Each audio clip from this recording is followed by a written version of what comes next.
已故体育主播傅达人，去年6月到瑞士安乐善终，而他生前致力推动安乐法，成立中华安乐善终立法促进会，并首度对外公开傅达人在临终前最后影像。他到生命最后一刻，依旧挂念着台湾，多次喊话，希望台湾不要恶斗。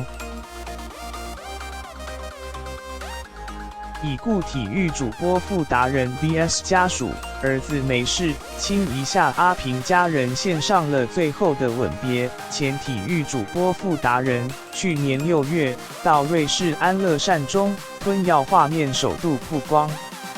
傅达人在你吞下去后，大口的吐气出来，呼吸大力的吐气出来，吐气对的，这非常重要。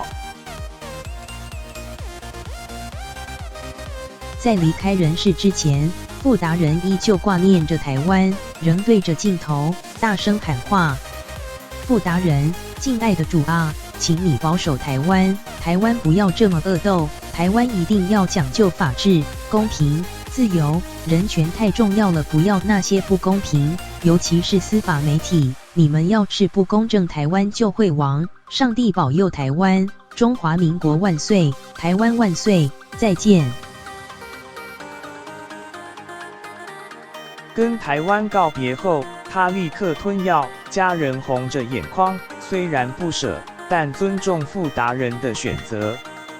傅达人亲属吐爸爸用力吐气悲伤的画面被记录下来。傅达人逝世约9个月，儿子说，如今成立促进会，继承爸爸的遗愿，要推动安乐死合法化，希望台湾能正视癌末患者的自主权。但这段画面，他前后看了2次，每看必哭。